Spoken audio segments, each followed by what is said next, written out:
Morning Message, Lesson Day 13, English. Good morning, first grade superstars. This is Miss Julia. Today is Thursday, April 9th, 2020. We'll be having English lessons today. Recently, we've been learning and talking about ways that we can practice explica at home. Remember that explica stands for empathy, speak your truth, perseverance, inquiry, collaboration, and appreciation. Wow, that's a lot of big words. Let's pick one to focus on today. Today, our question of the day is, how can I speak my truth today?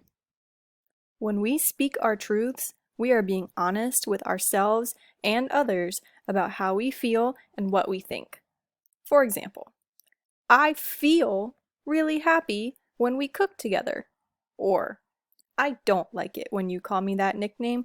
Please use my real name. Speaking your truth doesn't always mean you'll get your way, but it's a skill that will make you a great communicator. Today you will complete 10 to 15 minutes of word study, identify the elements of a story, use tape and diagrams as a way to represent addition and subtraction word problems, use a checklist to revise your writing, and use context clues to understand a text.